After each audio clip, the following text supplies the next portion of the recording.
Okay, Mr. Chair, we are ready to begin the meeting when you are. Okay, let's call the meeting to order. Tracy, would you like to do the roll call? Yes, Chair Barrett. Vice Chair Evans, Present. Commissioner Baker, Here. Commissioner Clark, Here. Commissioner Friedman, Here. Commissioner Torrance, Present. and for the record, Commissioner Futterman is absent this evening. Thank you. Do we have any questions concerning the agenda other than its length? Hearing none, we'll assume the agenda has been accepted. We have moved the public comments up because the chair's report fits with things that follow it. So we're going to start with public comments. Each member is allowed 3 minutes, and that's it. Are there any public that would like to speak?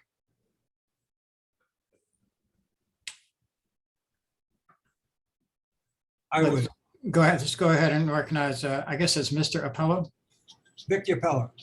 Okay, Hi, my name is Vic Apello from Palm Springs.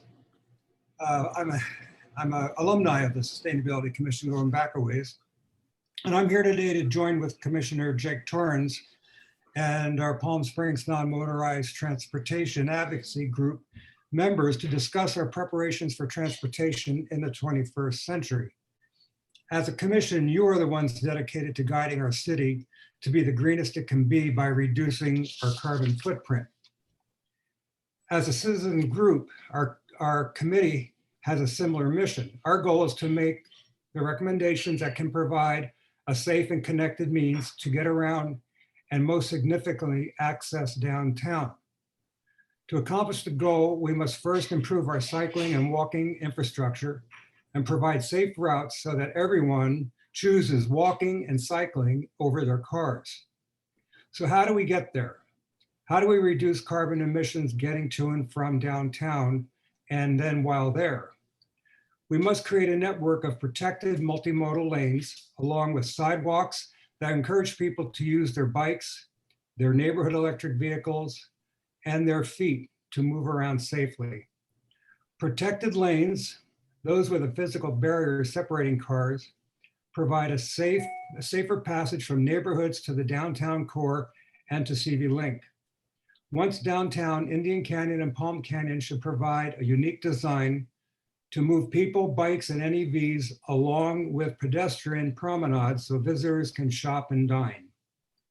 Car parking will still be provided free, along with shuttles to move those visitors to the merchant and restaurant areas from the parking areas. In this way, the noise and pollution of cars is kept away from those enjoying the downtown experience. Now a word about cycling safety. Last year, my husband and I decided to go car-free and get around town using our e-bikes and trikes, a move we still embrace. But doing that in a city that's 100% designed to move cars provides a less than safe and enjoyable experience. Many communities worldwide are taking a fresh look at street designs for striking a balance between cars and non-motorized transportation. In case, after installing protected bike lanes, their efforts have successfully allowed more people to get around safely on bikes. But unfortunately, on today's streets, paint on the road does not provide safety. Barriers to separating cars from bikes does this. Imagine that we build a city where cars, bicycles, NEVs, and pedestrians are treated as equals to cars with equal access. A closing note. My own observation, when downtown is busy, watch how 2 lanes of traffic are taken up and heavily delayed by people waiting for that elusive parking spot or circling to find one when convenient parking is so close. Commissioner Torrance will be hitting on some of these points in his presentation later on, and I thank you for your time and have a good evening. thank you. Are there other public comments? I would like to speak. Okay, Okay, now? Go ahead, yes. So, hello, my name is Dorian Whitney, and I have been a resident for 16 years. And I just don't think that there is enough being done by this commission about the climate emergency we are currently facing.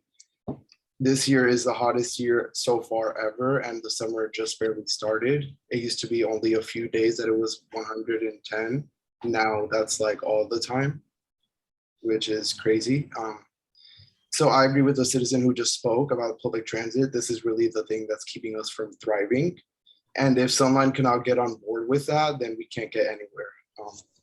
So what are we doing to convince Sunline to do better? You know what I mean? Because I already told them that the problem is the bus driver shortage, but that's because they're not getting paid enough. And whoever's decision, to not to choose their salary is just not making good decisions. So we need to push those people to hire more bus drivers and improve service immensely.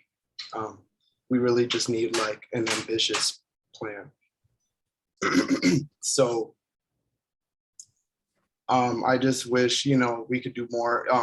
If the other thing that's holding us back is the engineering department because of the way they build their streets. What the man just said right now about street design is another thing that's really holding us back. And we should even convince them to bring the scooters. They banned the electric scooters, which were super climate friendly. And now we need them more than ever. We're stranded in the middle of the desert. That's what Palm Springs is like. And we cannot participate in society unless we have a car. And that is shameful.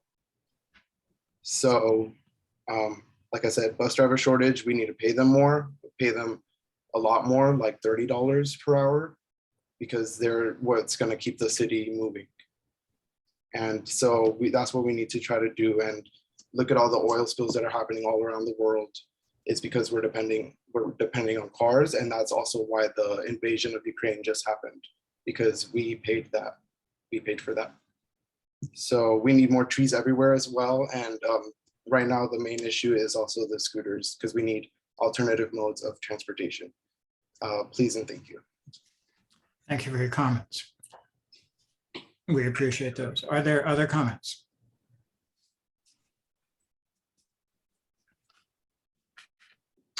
Seeing none, we will continue with the meeting. The next thing is the staff comments. Deputy City Manager Fag, do you have comments? Certainly, I do have a couple of things, but Mr. Chair, did you want to make your chair report prior to staff comments? Thank you for catching that.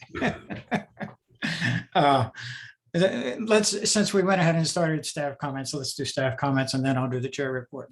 Okay, more than happy to. So first of all, we have offered the position of director to a candidate. They have accepted. I unfortunately can't announce that tonight. We'll probably announce that within the next day or two. I'll forward the press release and information to all of the members of the Sustainability Commission once that announcement has been made. Secondly, I know there have been questions and concerns about our commissioners who term out and will we have a quorum for our July meeting.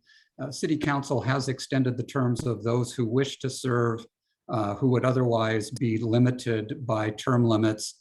And I believe Commissioner Futterman will be joining us for the July meeting to assist us in having a quorum for that meeting. And I believe Mr. Friedman, you will also be with us. You're muted. Sorry about that. Yes, if you're willing to have me, and assuming the council waived the 7-year requirement. Because yes, in this special circumstance they have. So with those two commissioners returning, I believe former Chair Clark is unavailable for that meeting. And we thank you all, obviously, for the years that you've put in on the Sustainability Commission and hope that you don't mind extending for another month. We look to have a full appointment by September's meeting. I expect that at that time, the city council will make appointments to the boards and commissions and have those ready to go. And so that's the expectation. As you may have heard discussed at our joint meeting last week, city council is looking at reducing the size of some boards and commissions. While we have enjoyed having as many people participate as possible, in some instances, it's been difficult in order to fill out some of our boards and commissions, as well as sometimes for certain commissions, it's been a little bit easier when you have a smaller group in order to enact business. I expect that sustainability will probably come down to about 5 to 7 members. City council hasn't determined that yet. We do expect to see those reductions in our other boards and commissions. And that will take place as commissioners who are term limited end their terms of service. We're not looking to kick anyone off any of our boards and commissions, so just wanted to state that. So with that, that concludes my comments, and I'll turn it over to Ms. Sheldon if she has any comments under staff. Thank you, Deputy City Manager Fagg. I don't have anything additional to add other than what's already in the this evening's packet. Thank you.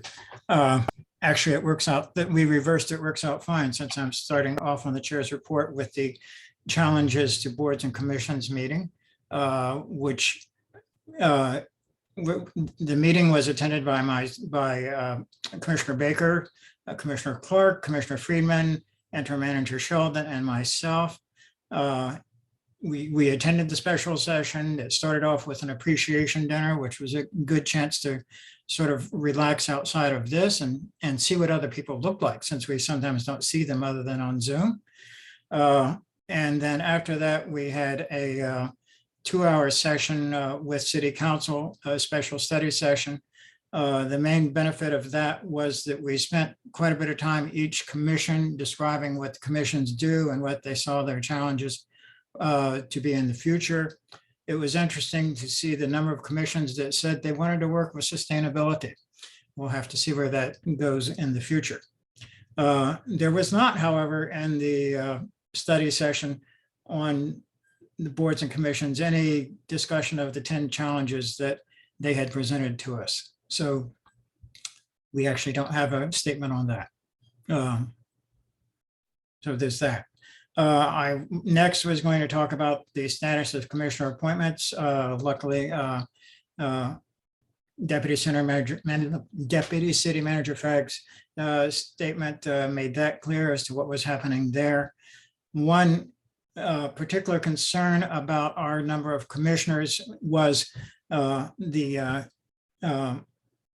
subcommittee on waste reduction, which has which if we had the if the terms had actually ended, then it would have been a subcommittee of me, and we need to improve that to make it work a little better.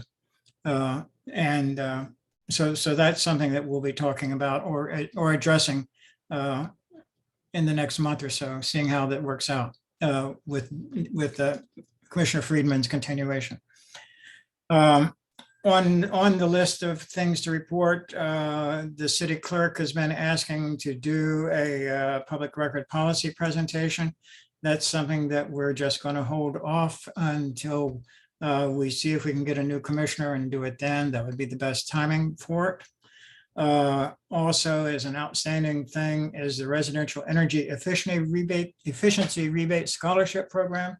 I believe from discussions with Tracy, there are some issues on the budget related to that. And so that's something that is just on hold. Next coming up is the smoking ordinance. The smoking ordinance is ready to go, basically, is the short version. For those who may not be familiar, the smoking ordinance was originally passed by the Sustainability Committee last November. We then subsequently received some suggested revisions, some extensive suggested revisions by the Public Health Center and the American Lung Association. We incorporated those changes into that previously passed draft, and then that changed ordinance was reviewed by Commissioners Baker and Clark, and now also by myself we all feel that there is no need with the changes that were made by the American Lung Association to take it back to the commission. And so we're going to move that on forward to the deputy city manager after this meeting. So that's the status of the smoking ordinance. There was also during the past in June, there was the Palm Springs safety element update. This is separate from the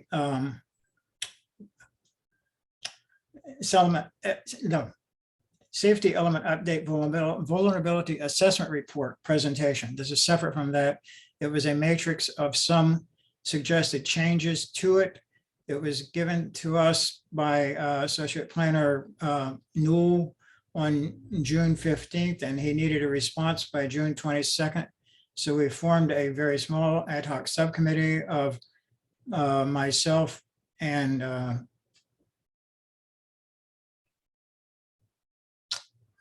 I thought I put it down there, but I'm not. It was myself, David Friedman, and Roy Clark.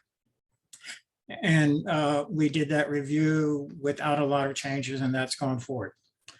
The last thing on my chair's report is that we do get regular requests for presentations from Bird and from Get Around, both of which are alternative transportation means. And we also have an outstanding request from EV Energy Group, which is about providing charge sites for EVs. I'm just noting that we get those, and I have decided that we will use those presentations when we have room on the agenda for more presentations, which we don't currently have.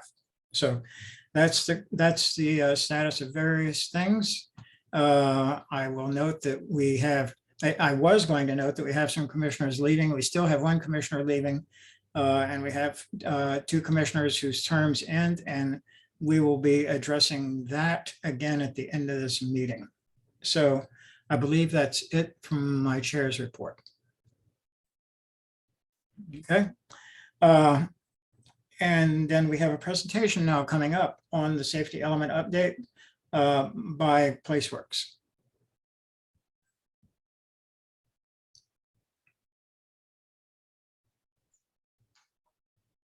I'd like to introduce Eli Crispy and Tammy Seal with PlaceWorks. They are going to provide a presentation on the report, and I have that presentation ready to share if the two of you are ready.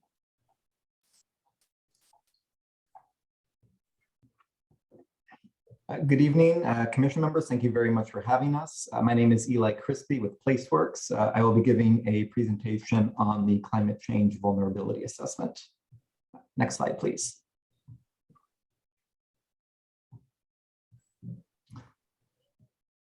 So tonight we're going to go over the vulnerability assessment, give an overview of it and the method that was used to put it together.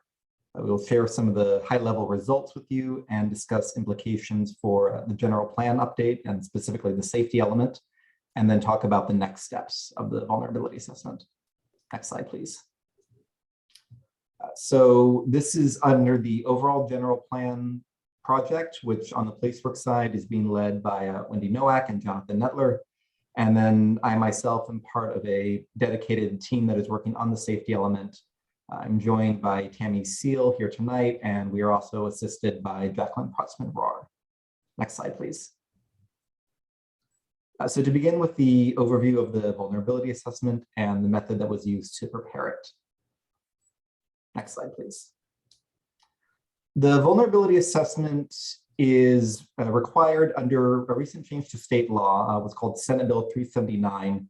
And it requires that all safety elements now include a vulnerability assessment, which is meant to be an analysis of how climate change may affect the people and other aspects of a community. So we have to look at how people and how various community assets, that is to say buildings, infrastructure, everything else in a community but the people, how they may be affected by changing climate conditions, and in particular, how changing climate conditions affect natural hazards. We need to look at the programs and policies that are in place that help to protect people against these hazards or help them in recovering from them. And then all of this is meant to inform and update to the safety element so that the safety element can better protect people against these changing hazard conditions. Under some recent guidance that was adopted by the state a couple of years ago, the vulnerability assessment has to follow should follow a set method and has to be consistent with the latest and greatest science around climate change. Next slide, please. We'll be using a few different terms tonight that are kind of specific to the world of vulnerability assessment. So I just wanted to make sure we are all on the same page regarding these terms. We're going to speak about the impact and adaptive capacity of climate change and of people and community assets in Palm Springs. When we speak of impacts, we're referring to the negative effects of climate change or of hazards that are associated with it. When we speak about adaptive capacity, we are referring to the ability of people and other community assets to prepare for, to respond to, or to recover from the impacts of climate change. So impact is sort of the severity that climate change creates upon people or assets, and adaptive capacity is their ability to resist and recover from those impacts. We've already mentioned the term vulnerability.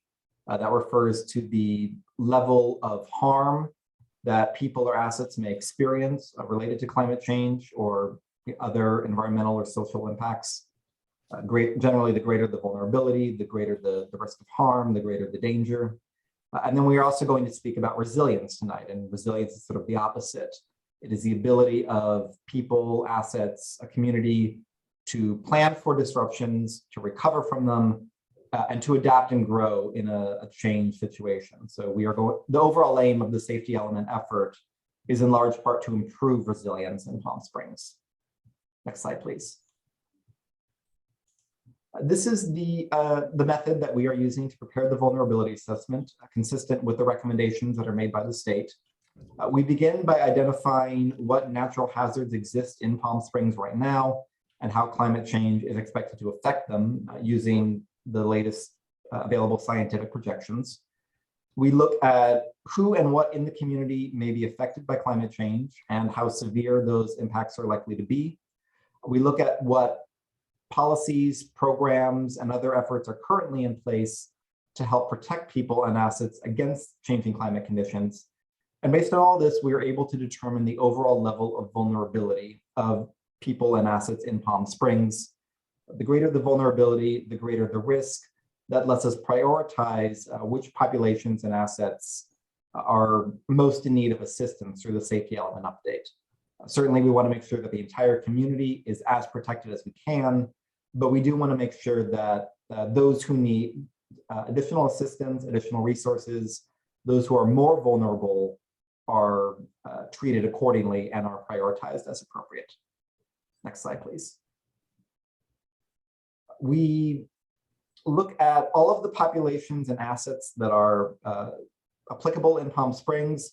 We look at every climate change related hazard that may affect them. And we score for each population and asset for each relevant hazard, we score them on their impact and on their adaptive capacity, the severity of the effects of climate change and their ability to resist those effects. Those are scored on a scale of low, medium, or high. And then based on those two independent scores, we then put them together and determine overall vulnerability. So a population or asset that has a high impact, which is likely to be severely affected, and a low adaptive capacity, a low ability to resist those impacts, those are scored a vulnerability score of 5. That is to say, they are severely vulnerable for that relevant hazard. On the other hand, if a population or asset has a low impact score and a high degree of adaptive capacity, we scored a vulnerability score of 1, minimal vulnerability. And then there are intermediate scores of low, medium, and high. So V5 is the most vulnerable populations and assets in Palm Springs. V1 are the least vulnerable populations and assets in the community.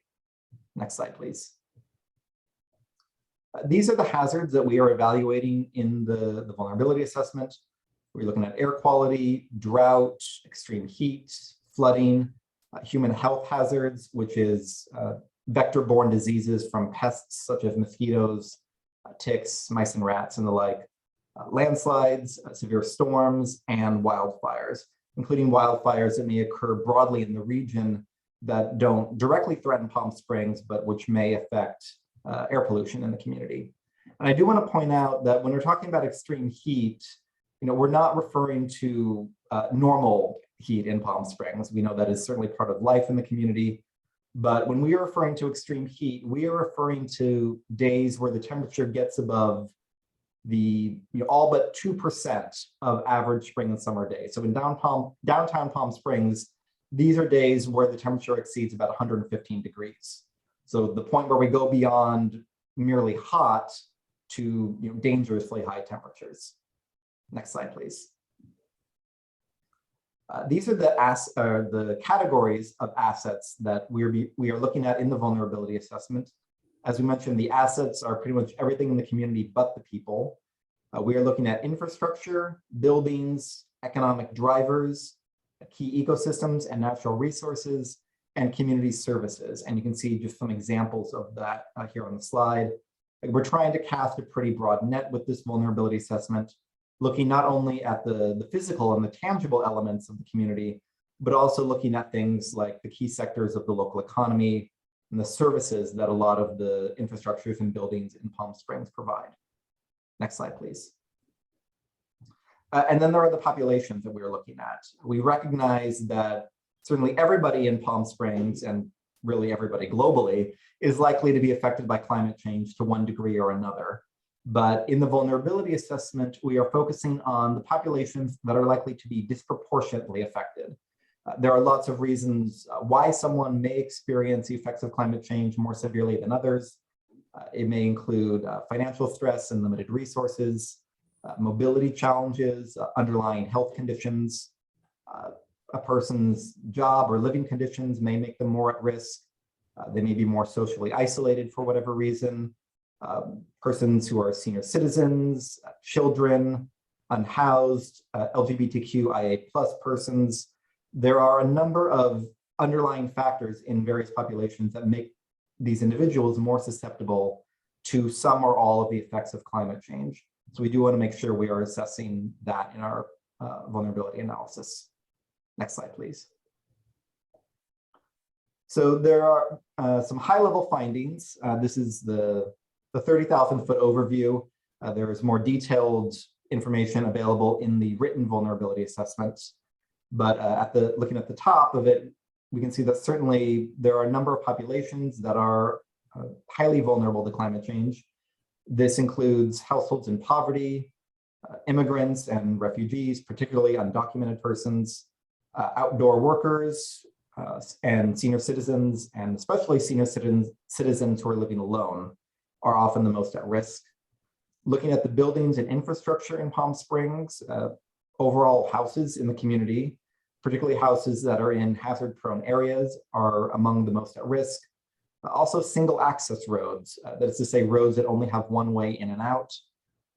Not only are people living on these roads vulnerable because they have only one point of access that may be disrupted by a hazard, but the roads themselves are often less maintained.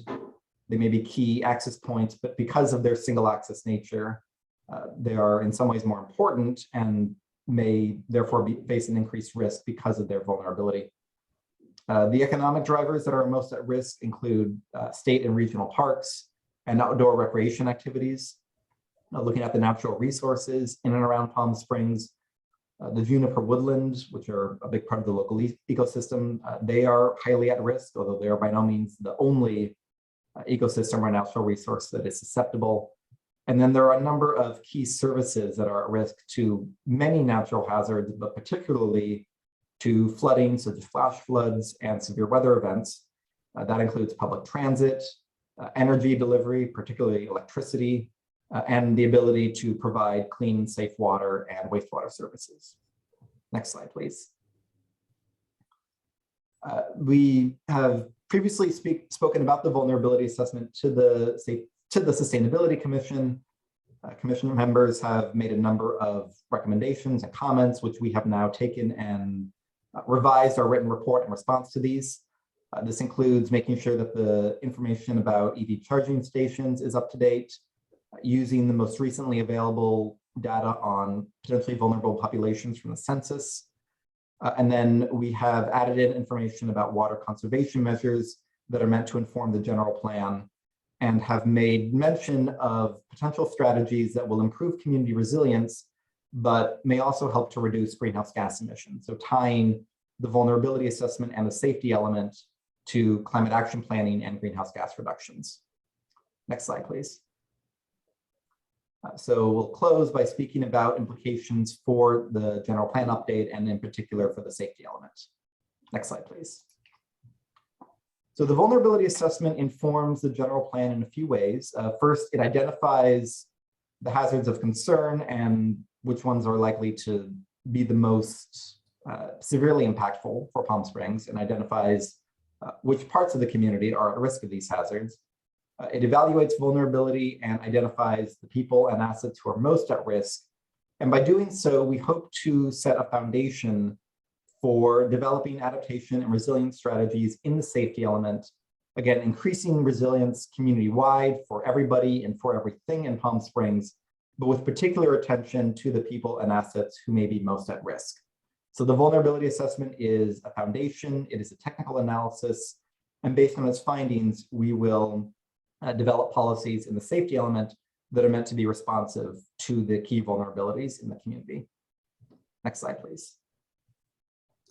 So the next steps are to take the vulnerability assessment results, take the findings, and these will be incorporated into the goals, policies, and implementation actions of the general plan, specifically into the safety element, but where there is opportunity to integrate resilience and adaptation to climate change in other parts of the general plan, we and our colleagues and city staff will certainly be looking to do that as well. So that concludes the presentation. Thank you for your time, and we would be happy to answer any questions. And thank you for the detail there. It made a lot more sense to me than it did just by looking at it. Do any commissioners have any questions for PlaceWorks? We only have a few minutes, but we do have a few minutes.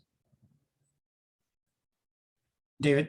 What's the timing of integrating? Because I guess the question is, what are the next steps? What are the timing of the next steps for having like drafts of the safety element? That's sort of one question. And then Deputy City Manager Flagg, if he's still around, I'm not sure. As I wasn't sure whether in the limited general plan update, whether that also includes the circulation element, because I know not all of the elements are being updated, but there is some links. Obviously, the housing element is done depending on what HCD does about it. But I was just sort of wondering how this could potentially work in partial response to the comments, public comment this evening, because they all are linked, in terms of vulnerability, climate mitigation, adaptation, circulation, getting cars off the road, et cetera. So I was just sort of wondering to see how that fits in the big picture, if there's sort of timing for getting all of this done. So in terms of our limited update to the general plan, it does include the safety element, the land use element, the circulation element, and the housing element. So it includes all four. The draft housing element, as you've indicated, has already been sent to HCD, the state, to review that, and we're close to finalizing that with the state's comments. The three remaining elements will go forward for review by the Planning Commission and then to City Council this fall. Those will be public hearings. We'll take testimony on the elements. And then obviously, if we receive comments on the elements, we may be making minor revisions to them based on public comment, with the intent that we will adopt them at the end of this year, by the end of this year. If it could go also back, certainly in terms of the safety element, which is where clearly climate change and mitigation has to be under SB 379, but also once again, we have been involved in transportation, so certainly I think the circulation element.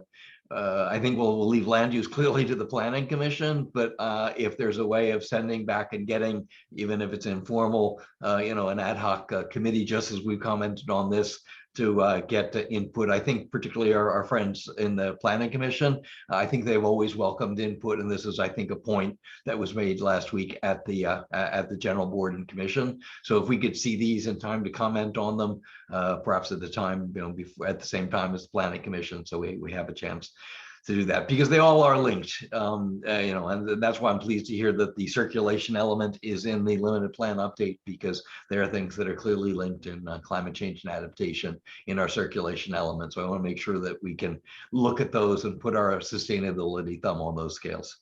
Certainly, we'd be happy to forward those to Sustainability Commission to review. Thank you. Any other questions?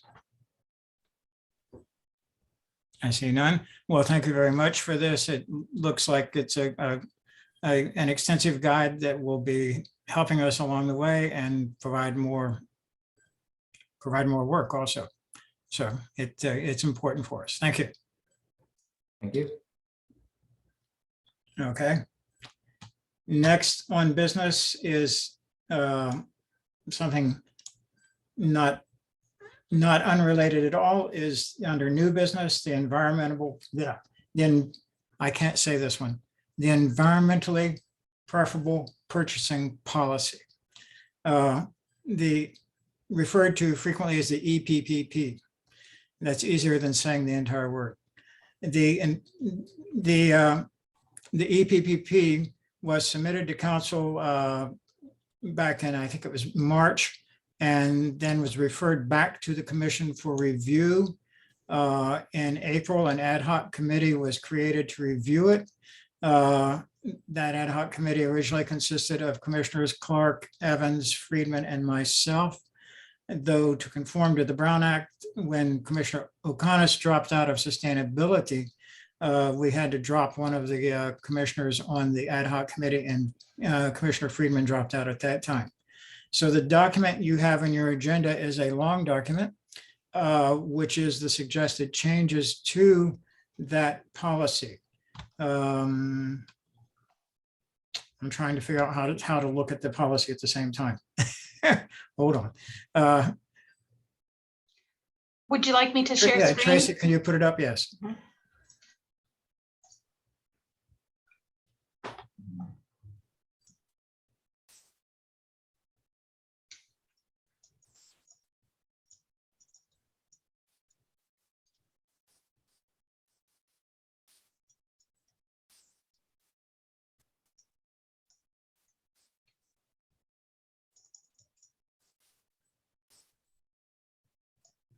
Okay, as I had noted on the previous page, the changes in this policy don't occur until section 3, which is further down. Just one stop there for a moment, which is the reason all of that is crossed out is simply that we made this a shorter document because we wanted to show you only the portions where we were making any changes. So those are just the previous sections that are no longer there. Okay, let's go ahead to the next section. We skip down to section 3. Okay, and here we started adding items related to what we thought were important, including issues of just a whole variety of items around purchasing, longevity, buying local items. Continue. It contains much of what we've already specified at other points, by the way, around straws and et cetera, foodware. So go ahead. That's just syntactical. This is thanks to David. This is providing to Commissioner Friedman.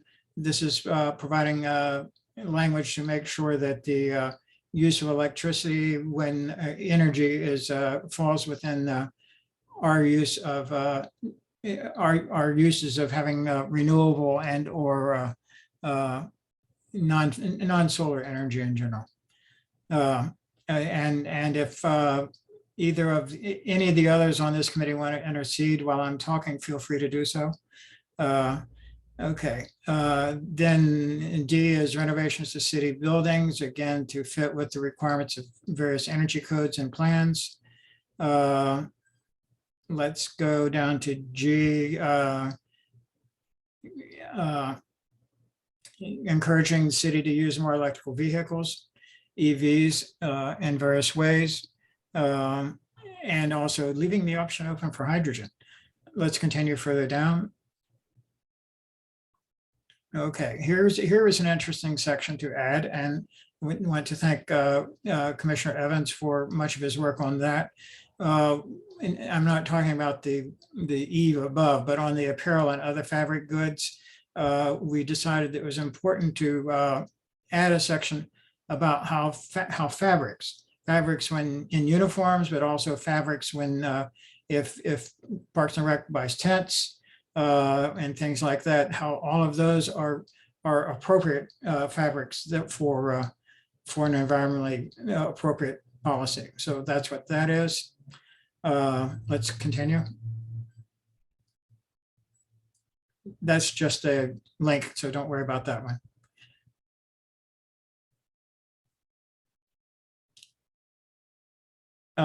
This was a question. These are questions about printing and using recycled paper and trying to encourage recycled paper whenever possible, even allowing a minor increase in expenditure for buying recycled paper. Okay, and then we get down on this page and another spot about the record keeping, and the policy had some details about record keeping that we thought actually were a little bit of too much of an increase in workload for our department. So we tuned those back just a little bit. That's what C is. And then coming on down, I believe we run into that again. Continue down. Yes, that's what's on B there. Let's continue.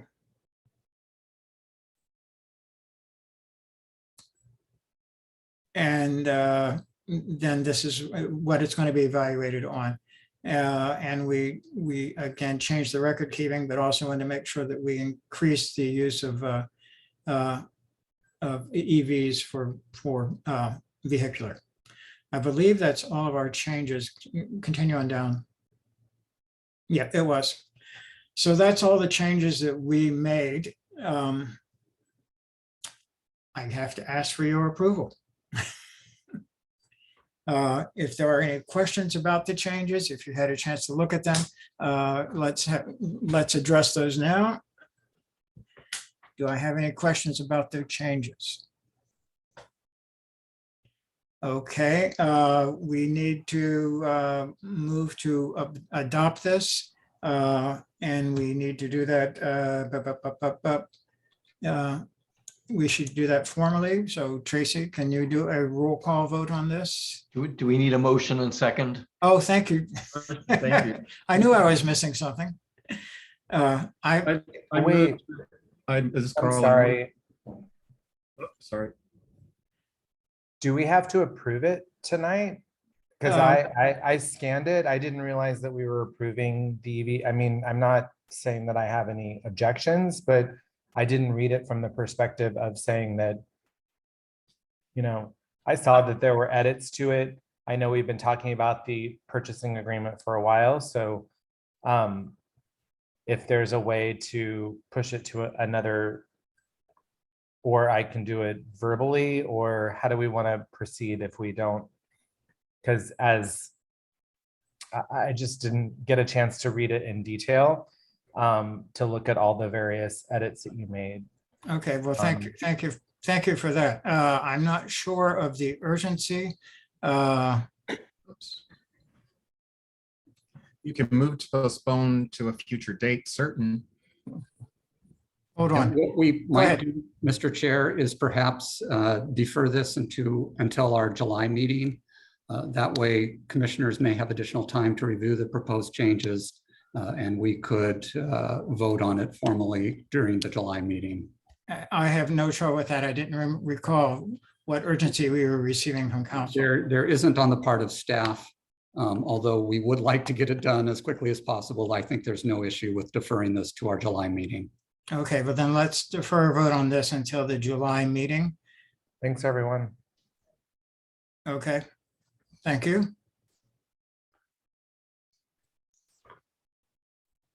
And then that brings us up to 2 ordinances proposed by Commissioner Friedman.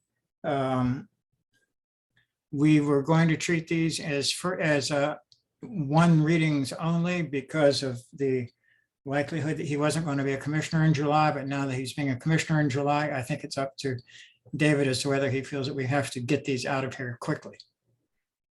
I guess my preference is to, if that's possible, but if Commissioner Torrance wants more time, we can postpone both of these. And I certainly want to present them in detail this evening, Right. and answer any questions.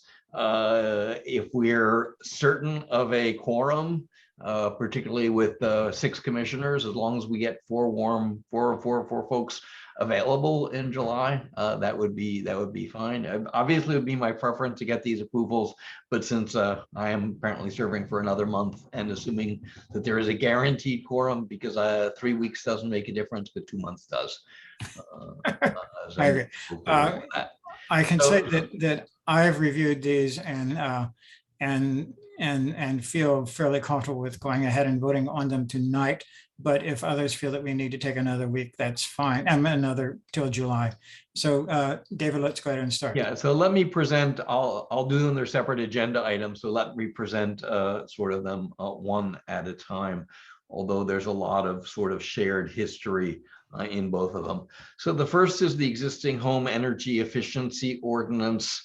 It is exceedingly complicated, but that is because of it's part of what's called the California Energy Code. I've been working on this for 2 years, so some of you have been around the commission, have seen previous versions and various memos that I've written on their cost effectiveness.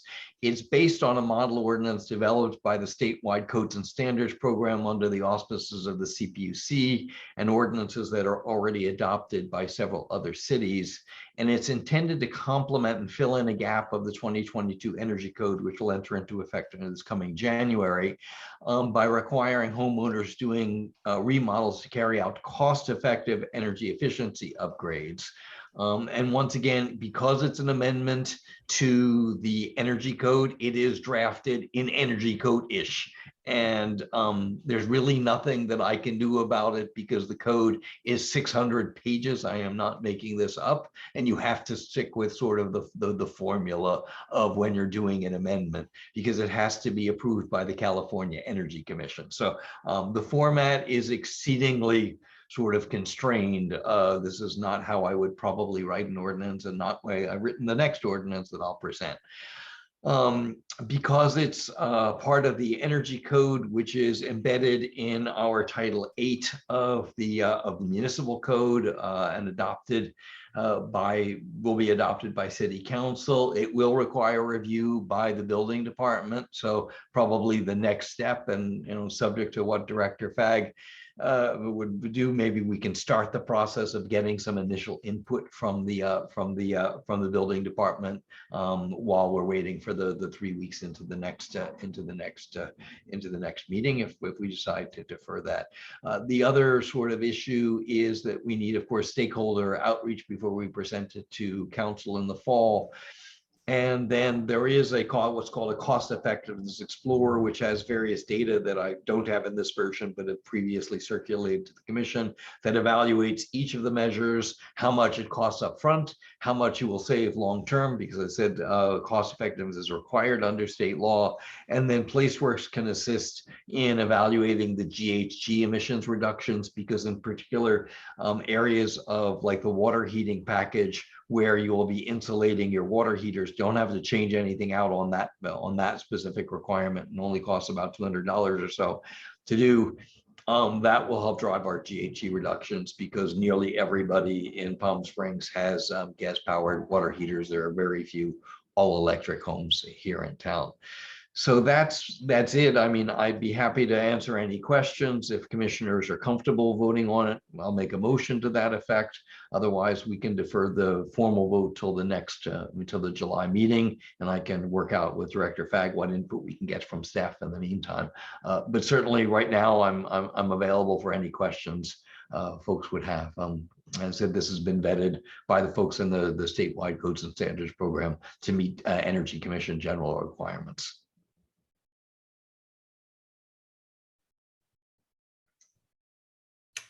I can say that I had no real problems with it. I had some questions, but they were all just syntactical, and David assured me that they're stuck in the code and can't be fixed. Yeah. So, so I'm okay with us going ahead and having a vote on this issue. I'd second that. I'm fine. I've reviewed it. I'm happy to vote now on it. Okay. Okay, then let me make a motion to approve the existing home energy efficiency ordinance. And if I could add to that motion and second it is and recommend its adoption by City Council, because we're not the ones. I think our role is we're recommenders. So it would be the Sustainability Commission approves the draft existing home energy efficiency ordinance and recommends its adoption by City Council. So Chair, if you'll accept that friendly amendment to your motion, and then I'd be honored to second it. Okay, I so accept. Is there any discussion? All right. Tracy, would you go ahead? Would you do a roll call vote on this? Yes. Vice Chair Evans, Yes, vote to move it forward as a recommendation to council. Commissioner Baker, Yes. Commissioner Clark, Yes. Commissioner Torrance, Yes. Commissioner Friedman, Yes, and Chair Barrett, Yes, unanimously. thank you very much. good. Okay. Okay, next ordinance, which is written in a little bit more of a narrative fashion. And Deputy City Manager Fagel will recognize this ordinance because it's largely based on a request that was made by the Planning Commission. There were several very, very large indoor grow cannabis facilities that were presented to the Planning Commission for required conditional use permits under the various zoning code provisions.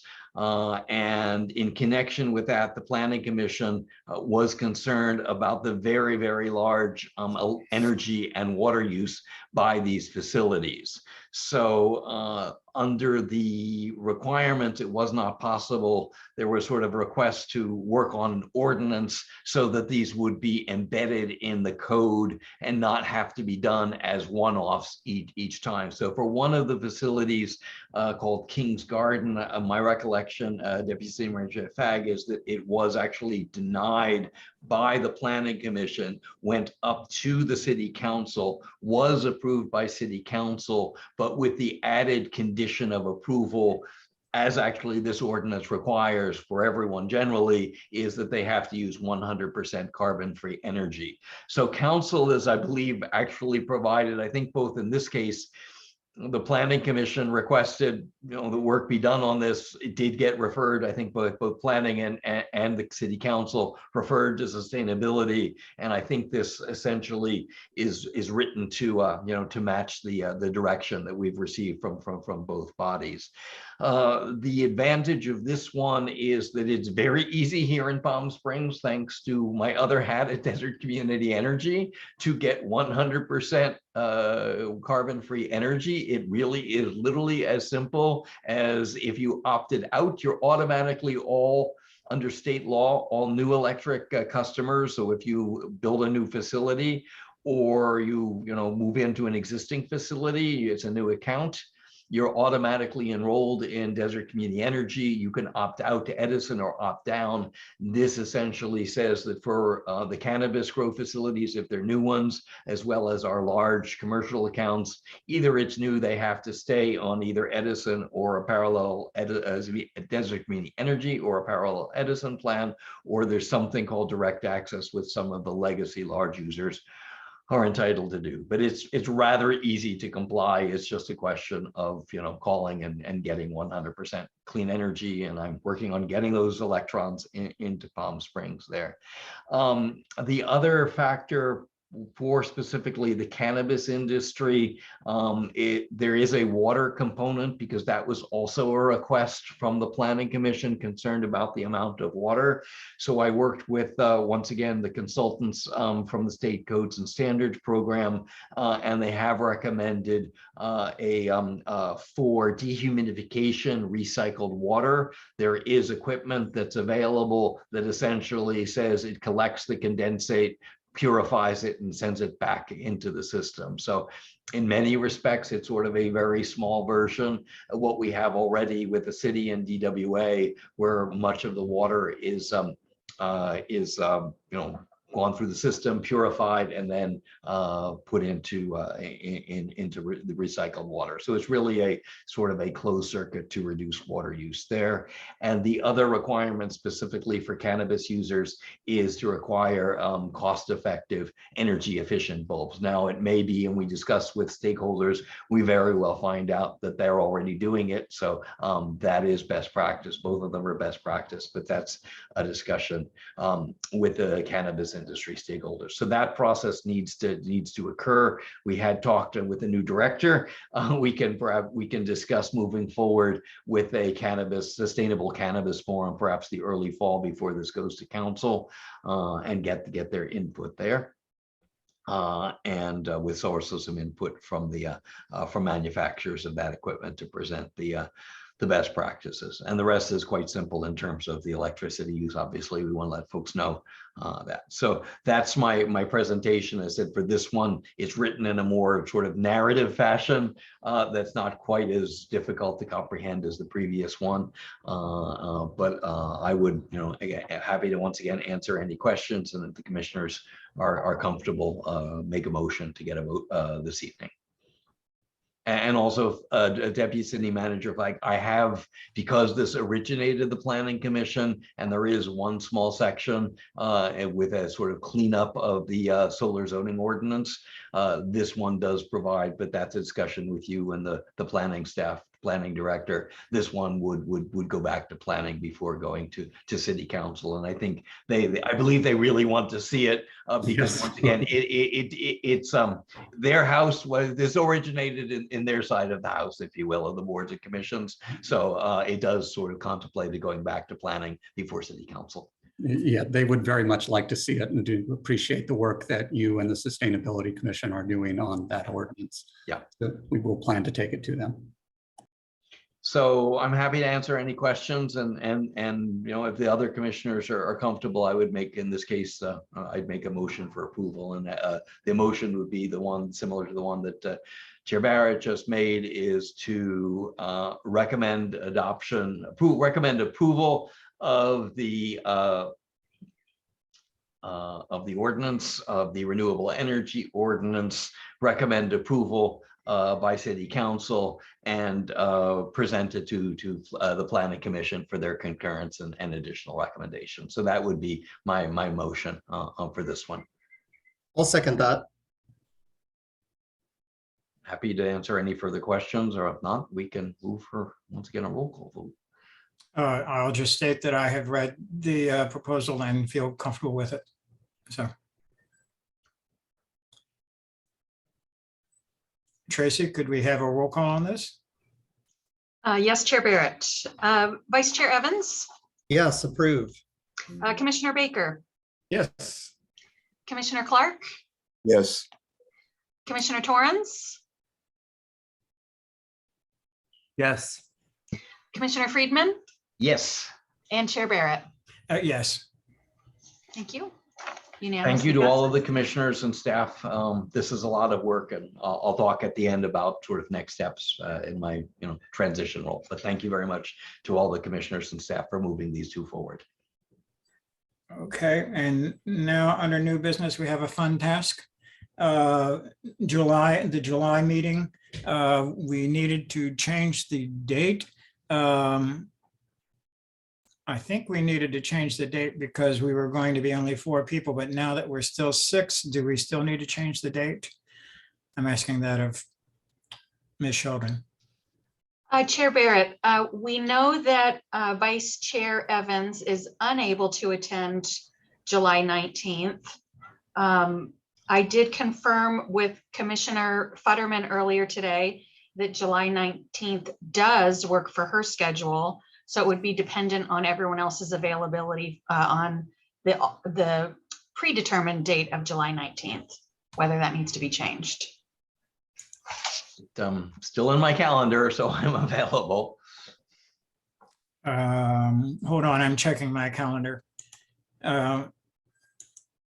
My week before that is difficult. I would love for that Commissioner Evans, Vice Chair Evans be available, but it sounds like the date works for all the rest.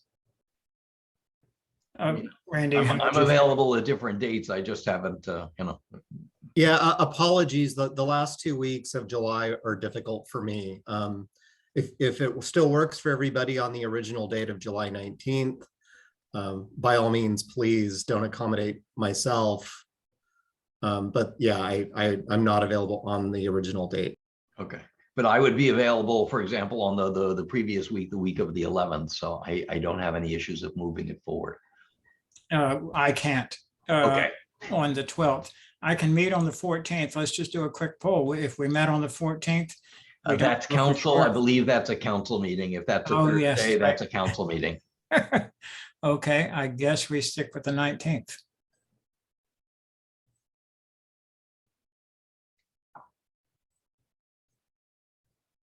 Any comment?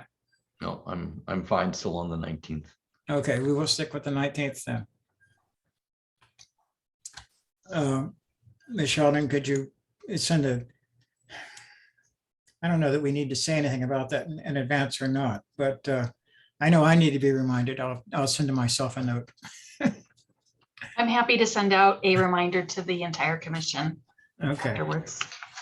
Okay. All right, now then we're ready now for subcommittee reports. The Standing Subcommittee on Waste Reduction. I had decided that a way to shorten the report on that to some extent would be that I would do a quick summary of it and then ask Ms. Sheldon to supplement what my thoughts about it. If you look at the report from Scour is what we call it. The main issues that came up to me were workload actually for sustainability staff and contractors. One of the problems was the franchise agreement, but that's hopefully, I think that's out of the way. I think it is. Did we finish on the franchise agreement? Did council vote? We are taking the franchise agreement and rates back to council this Thursday, the 30th. We then have a public hearing scheduled for September 1st, which is for the Prop 218 notification that will go out. It is also anticipated at the September 1st date that City Council will accept the changes to the franchise agreement at that time.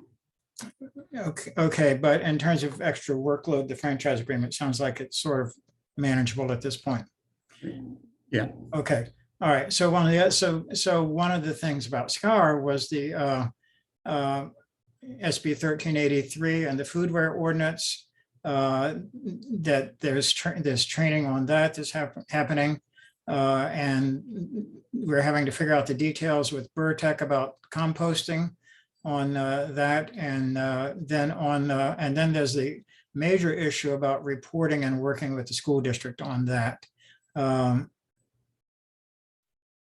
It's been fairly messy with Burtech, but I think Tracy has some comments on that. And I see a hand up from Commissioner Torrens. We'll get to that in a minute.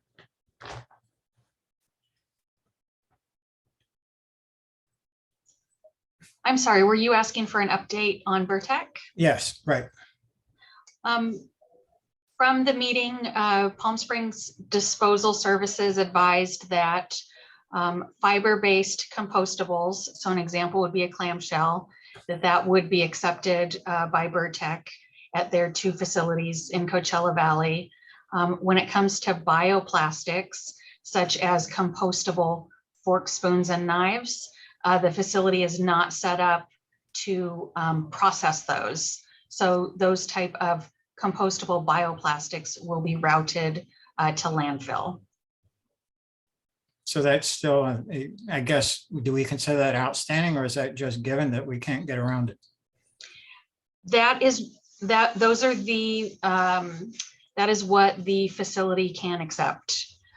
So there aren't any changes to that at this time. Oh, okay. All right. And then Commissioner Torrance has a question.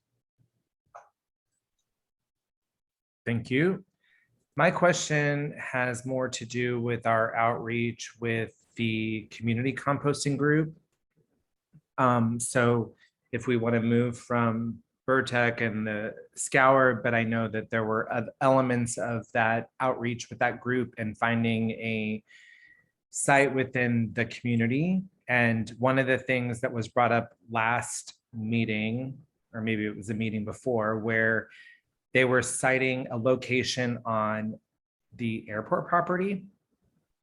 And something that had came to mind with myself as I was at the airport and thinking about my previous life of a consultant working for sustainability consultancies that were helping airports achieve sustainability strategy, that perhaps there might be a way for us to think about composting the food waste that is generated at the airport as part of the project, and therefore the FDA doesn't, or the federal FAA doesn't have to think about this in terms of like, this is us trying to take a city project and create a program. So I know it complicates things. It just is something that to me, like, FAA also needs an airport to operate sustainably. They sell food, they have food waste, etc. And so if there was a way for us to think about it in that kind of city partnership. So it's more, how do we think about a yes and as opposed to a no, this needs to be designated specifically for aviation specifically related uses. I would assume that that comes under the standards existing for restaurants to compost, which is an established standard, but I'm not absolutely sure. I believe Ms. Sheldon may have a better comment on that. To address the inquiry as to whether or not we can use the site at Civic and Alejo for composting, the FAA did reject that request.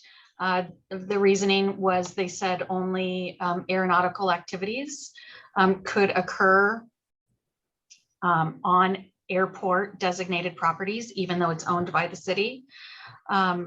We can certainly go back and put in, I would think that maybe a report or something more formal could be put together for a second request to the FAA.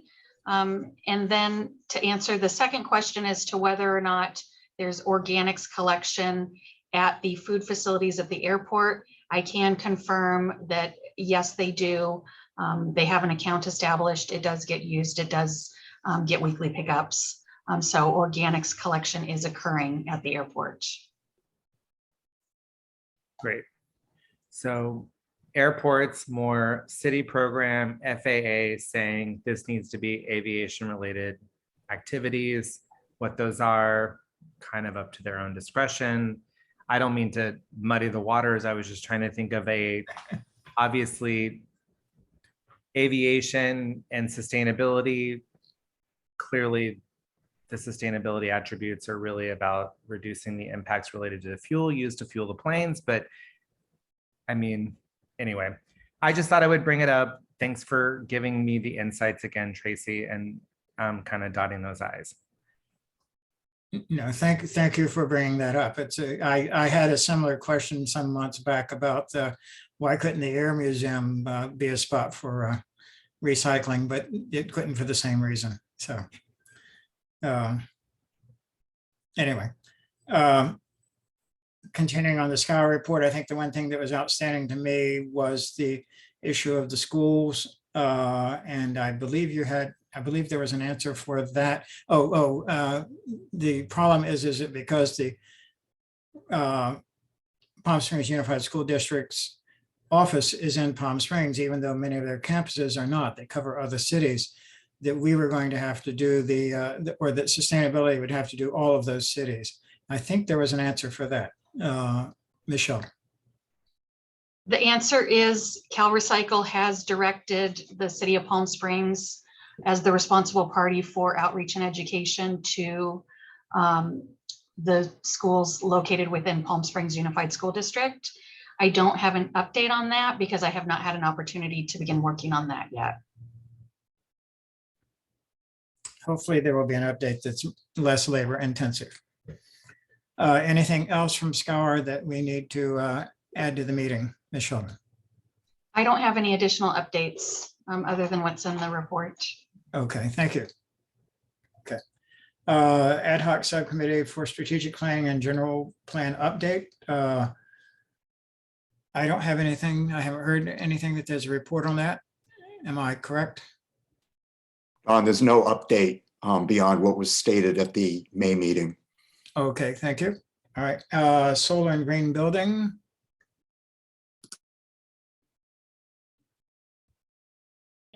Thank you. Several things. First of all, a summary of the budget agreed by the governor and legislature was posted Sunday evening and provides $1.2 billion for the California arrearage payment program to help address unpaid residential utility balances incurred during the COVID pandemic, and the relief period extends to December 31, 2022. And this is applicable whether you're a DCE customer or on SE service. So eligible customers will be able to get some of their arrearages covered. The budget also approves a total of $19.3 billion general fund for the climate energy package over the next few years, with details to be determined in future legislation. And a task, I think, for the new director and the team that's built out is to really work on identifying budget opportunities, things that we saw that were, for example, in the environmentally preferred purchasing policy about EVs and some of these things. There is a substantial, as interim director Sheldon knows, there is a substantial amount of state funds such as Cali VIP, and there are additional funds that are being provided in the budget. So would strongly encourage staff to keep a close eye on the state budget to see what opportunities are there, and perhaps the city might even consider, hiring a consultant who monitors things and can help the city on identifying grants and working on grant applications. The money is certainly going to be available, at least in the current, the new budget year starts on Friday. And then another element that I've been following closely is final comments on the latest round of the CPUC's NEM 3.0 solar proceeding are due this coming Friday, and new proposed decision is expected later this summer, with final commission adoption likely before the end of the year. And the parties are discussing various ways to maintain growth in the state's distributed solar energy production while reducing the generation credits that solar customers receive. So if you're a legacy solar customer, such as I am on NEM 1.0 or NEM 2.0, there is, at least theoretically, you're going to continue on the grandfathering for 20 years, although there was initial proposal to reduce that to 15, probably not likely to be adopted. But new solar customers, once the new decision is adopted, won't have quite a favorable return on the investment. It'll take longer to get payback. So I'm continuing to monitor that proceeding. So those are the sort of highlights of green building solar, in addition to all the work I'll report on DCE briefly. Thank you, David. Commissioner Futterman is not here, but we will say that on the World Environment Day, she has forwarded to us the results of the contest for art for celebration of World Environment Day, and it's very interesting. And so we're looking forward to her being able to present in July on that, so that we can. It's a fascinating thing about changing attitudes about the environment. So that's coming up. Bicycle routes, Commissioner Torrance. Awesome. Hi. So to update from what I provided in the notes and the commissioner report that we had, I think that the key elements that I want to draw attention to are the fact that We are very motivated in trying to bring about the increased mobility options that can be presented for Palm Springs residents. And as our community member, Vic Yalepo, had presented from a community perspective, but also a very active member of this important group, he outlined some of the key perspectives of what we're trying to accomplish. I want to draw your attention more to, because a lot of you can see sort of the update of the meeting, and to just in the interest of time, we have sort of key 4 areas where we want to focus. One, and I'm going to start with the last one in my actions of the Office of Sustainability. One, we want to administer a survey to the community, because we can't necessarily address mobility choices and mobility options without understanding why community members themselves are choosing the mobility choices that they're choosing. We can infer, we can bring our own personal bias, we can do all of these things. It was great to have another community member, Dorian, sharing their input about where their perspectives lie. But at the end of the day, like, what we need to do is administer this survey. So we've created a draft. It has gone through several iterations. We've had other commissioners weigh in on that. It has been provided in the notes themselves. I'm not going to ask you all to vote on it today, but what I would like you all to do is to review it, share your feedback, take it, and let us know. Does it ask appropriate questions? Is there any contentious language? Does it feel like it's misleading? Do you feel like it's helping us kind of hone in on the perspective that we need to have in order to then inform an outreach strategy? How do we go about deciding on education? How do we decide to go about informing about safety if safety isn't a preeminent concern of community members about why they're choosing a mobility choice? So those are some examples. So survey 1, we'd love to get this launched by the summer so that it could start informing some of our strategies for this particular subcommittee. We also see that, as it's been brought up through our climate action work, through our GHG report, et cetera, that one of the biggest levers that we have in the community is addressing our impacts related to using vehicles and mobility choices in general. So we see this committee in part and parcel to a strategy to the greater sort of Sustainability Commission in general.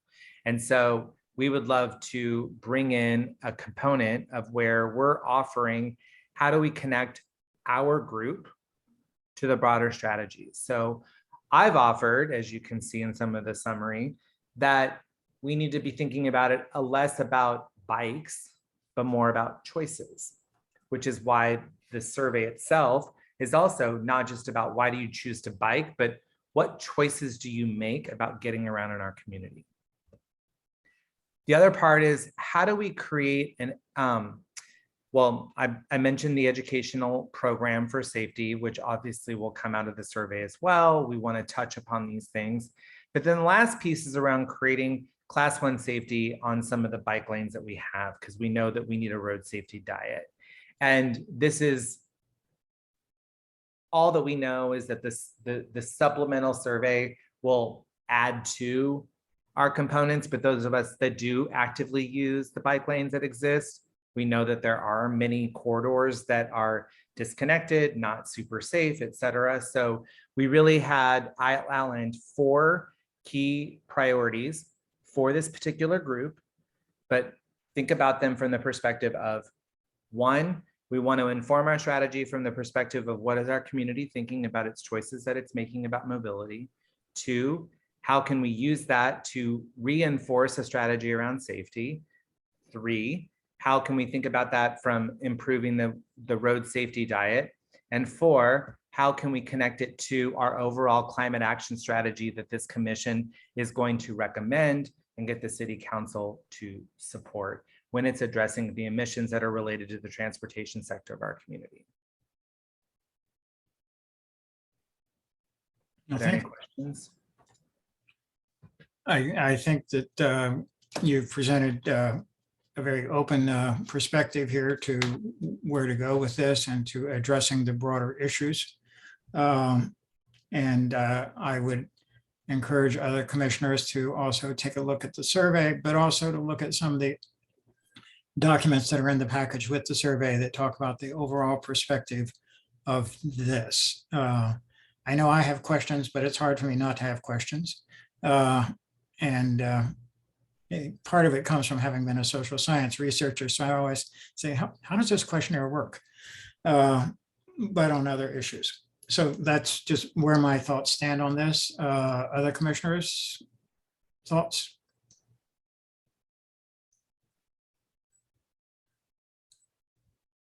I mean, I think it's a good idea to get the survey done. I mean, one of the issues that we see in South Palm Springs is sort of once again responding to the public comment, or not directly responding, but just noting that when you're a mile and a half away from the nearest bus stop, or even 2.5 miles or so, when you're all the way down in Andreas Hills, public transportation just isn't an option down here. Now, fortunately, we have very good bike lanes, so I'm not sure we have an excuse. And so, and the South Palm Canyon Drive bike lane would complete our loop, and so that would be good. But there really isn't, unless we have a sort of mini shuttle service to some of the older areas, the areas that are not as closely linked to the bike lanes as you mean in the Sunline, then I think we're going to continue to have cars. But I think the survey would be very good.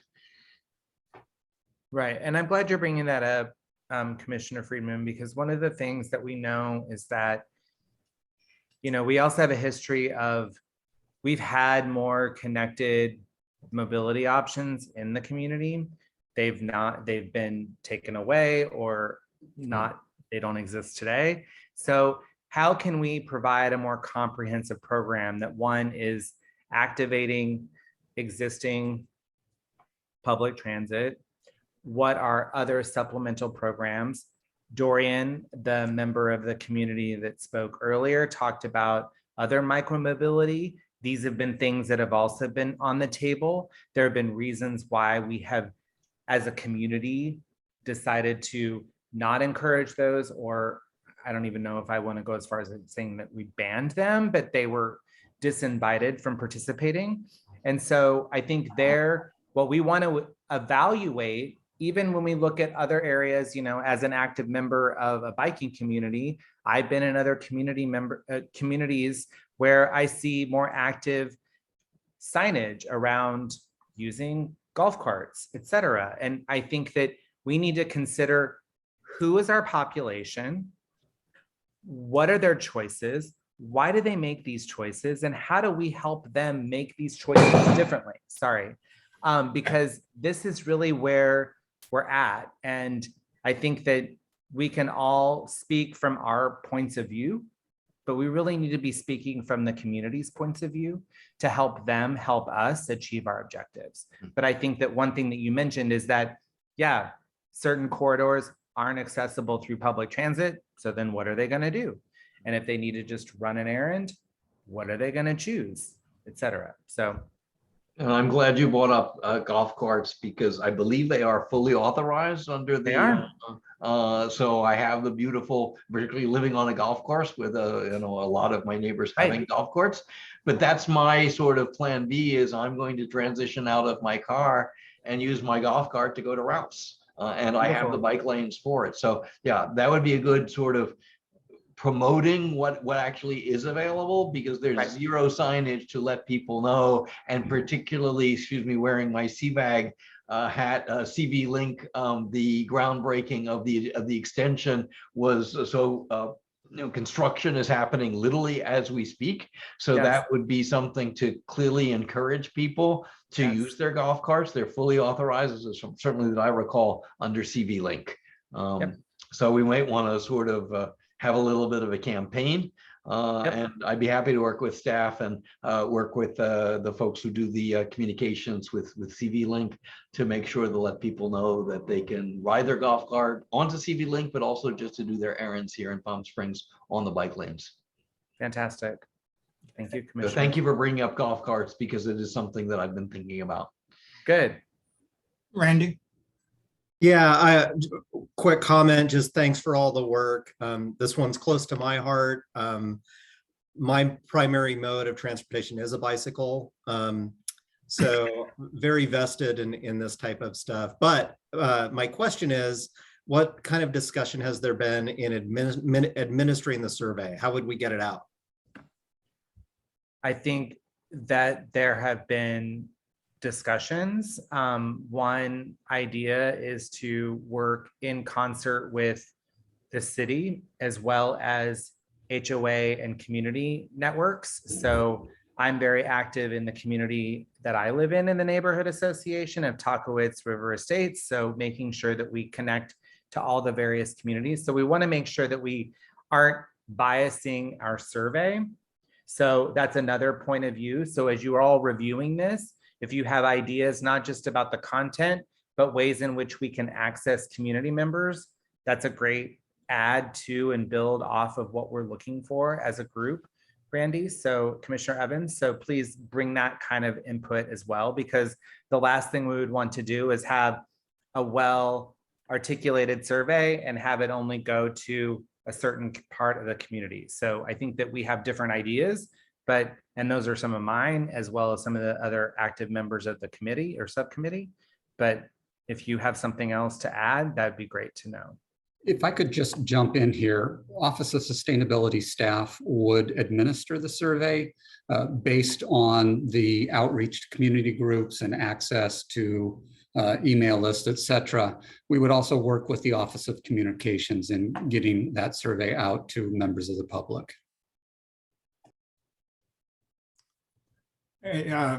Stepping in for a moment, I also was similarly concerned about making sure that this got to all the variety types of users, and that was a concern. You have just stated, Commissioner Torrance, you've just stated a whole variety of questions, which I would love to see going to the commissioners so that they could think about those questions while they're looking at the questionnaire. That's sort of an impossible task at the last minute, but am I making sense there? So you'd like me to supplement the report to suggest other things that they should be thinking about when they review? I don't know if can we do that? That is something we can do, right? Yes. I'm looking at people to make sure I'm not violating some portion of some rule. I mean, No I think that input would would be appropriate for this item. okay. All right. Yeah. You had asked like you had listed 4 questions at one point there, which I thought those were excellent questions. And then the question that Commissioner Evans had asked about how do we ensure that various groups get it? I think those are and your thoughts about the assistance that could be provided in that by commissioners. So what I will say is, because I was on a riff and not necessarily knowing exactly what I was saying, I will review the recording. I will then summarize that in an email, share that with the group, or however, whatever the protocol is of how we update our notes and meetings and minutes, and compelling our fellow commissioners to respond. But I will do whatever I need to do to kind of supplement what I shared already in our commissioner report. When you can send that question to me and interim manager Sheldon and I will figure that out. Okay, great. I was just going to add, Commissioner Torrance, staff will be begin working on meeting minutes tomorrow. So we are happy to start with your report and do a summary of the items you just listed to assist. Thanks, Tracy. Okay, I think, can we declare this the end of this presentation? Okay, thank you. All right. Other subcommittee reports, Commissioner Baker, is there anything to report from wellness at this point? We're all well, nothing more to report. Okay, good. And I will be forwarding the smoking later this evening. And DCE, Water conservation before DCE. I can do both of them. oh, you're one right, After okay. the other. Okay, go ahead. Okay, water conservation. So it's not raining anymore. We are now in the third year of the current drought. So at its June 7th meeting, the DWA board declared a level 2 alert under its water shortage contingency plan is required under Governor Newsom's executive order on the drought emergency. And DWA's level 2 includes 6 provisions. Outdoor water use is prohibited during daylight hours for spray irrigation, except for leak checks or with an agency-approved conservation alternative plan. Restaurants and other eating establishments shall not provide drinking water to patrons except upon request. The agency will actively discourage overseeding. Agency will expand public information campaign, will increase wastewater patrols, and reduce hydrant and dead end flushing. And there's a detailed FAQ on the DWA website. And certainly from the city perspective, which is, I believe, the largest single customer of DWA, given parks, just a combination of coordinating, which I'm sure is already happening, with some issues like the medians going brown.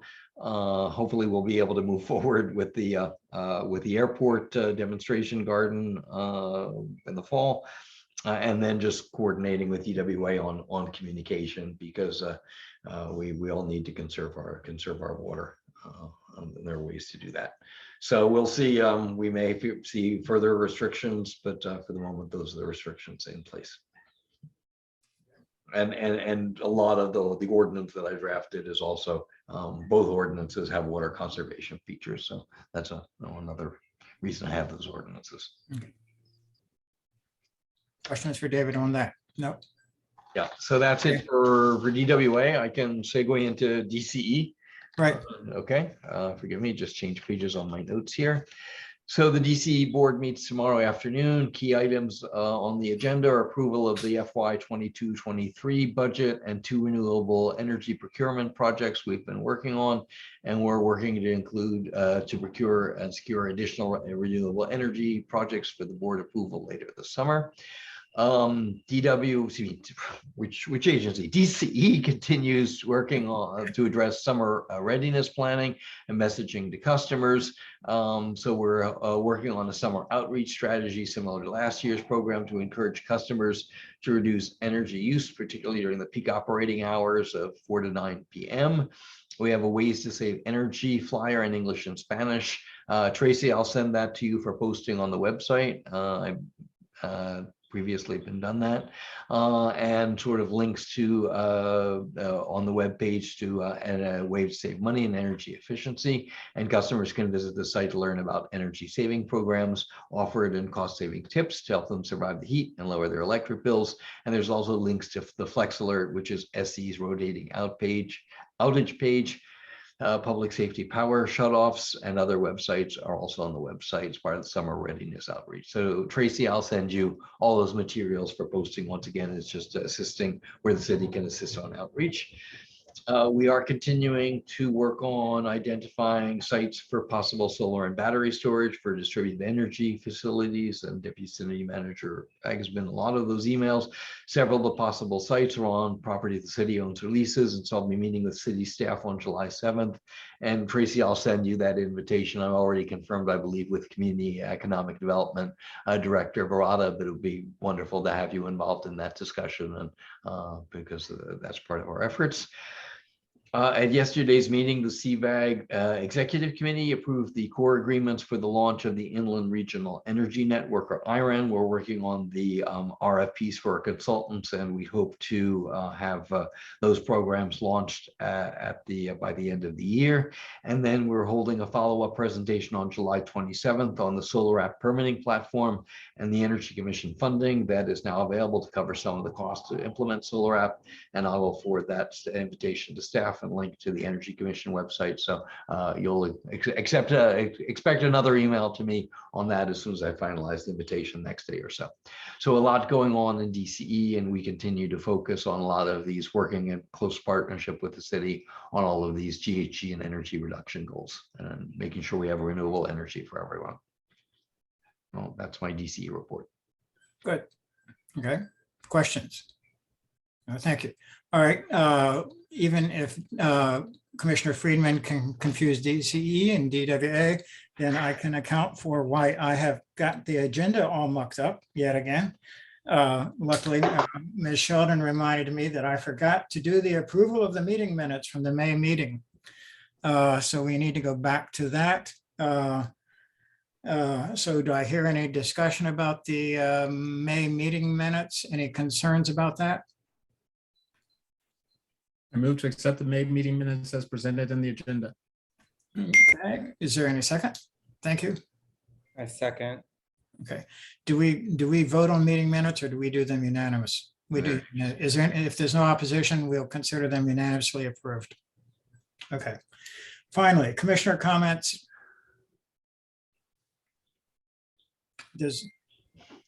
Go ahead, David. I thought this was going to be my last meeting, so I thought I was going to thank you. I'm not gone yet. But related to sooner rather than later, I will be ending my term on the Sustainability Commission. So I'm meeting on July 11th with Chair Barrett, Tracy, and the Deputy City Manager Fag to discuss my future work with the Office of Sustainability and the Commission in my CVAG capacity. So whether I'm serving on the Commission directly as a commissioner, this is my main focus, and I look forward to continuing to work in the interim capacity on the Commission for however long that's going to be, another month or so, and then after that. Okay, other commissioners? I just, again, express my regrets for not being able to attend the July meeting. And I want to thank the service of Commissioner Clark and Friedman for their service. And yes, I hope that both stay engaged. Commissioner Baker? No further comments. Okay, Commissioner Torrance? I think he's No not. comments. Okay, no comment. Commissioner Clark? I'd just like to thank all the commissioners that I've served with over the past 6 years, starting with those on the current commission, but there have been many others that I've worked with, starting in July of 2016. We accomplished a lot over those years. The leaf blower ban, the foodware ordinance are major things that we worked on. Battery recycling, as Don pointed out at the dinner last week, from the start of that project, we've actually diverted 2 tons of household batteries from landfill. And that's something that the commission should be proud of. So I'd just like to thank everybody again, and I'll be paying attention to what the commission does going forward. Okay, I would like to thank very much Commissioners Clark and Friedman and Commissioner Futterman, even though she's not here, on the work that they have done for sustainability to make sure that everything is addressed, that we create a culture in the area and help foment a culture with City Council about making sure the environment is a concern and that we're going to have an environment where we can continue to live. I realize there's been a phenomenal amount of work by Commissioner Clark on just running this thing for the past 6 years. And I'm really going to miss the day when Commissioner Friedman is not in the meeting to help correct me on whatever parliamentary mistakes I make, because I'm not always good on those. So all of that is very good. And I believe Interim Manager Sheldon has something to share with us. Thank you so much. I just wanted to share the City Council has provided recognition. This first one is to Commissioner Clark, thanking him for his many years of service. So I will be either mailing this to you or meeting up with you in person. And we also have one for Commissioner Friedman. So I will see you on your golf cart and provide you again. It has all of the signatures of all of our council members and mayor. Okay, except for the fact that my legal eye is presented. It has my name at the beginning and then presented to Roy Clark. So you might want to fix the typo before you send it, And then maybe, we'll figure out what date I'm actually leaving the commission and you can update it then. Oh, same thing there. Oh, I'm okay, confused. all right. I'm not understanding. It says, if you look at it, is on behalf of the city of Palm Springs, the certificate of recognition is presented to Roy Clark in the text. My apologies. I'll have the city manager's office update that. Okay, and is there one for Commissioner Futterman? There is. I'll share that as well. I see that. See if hers mentions. Oh, and hers is to Roy Clark as well. Okay. We'll resolve that issue tomorrow. Thank you for pointing that out. Okay, well, sorry, we can't end this with a toast with a glass of wine or soda or whatever else, but that's where we are at the moment. So thank you very much. I'm sure we'll be seeing most of you, and I think we're at the end. The agenda says that our next meeting is to be determined, but it is now set as July 19th. So I believe that's it. Any challenge to that? Okay, we declare this over. Very much. Good night, everyone.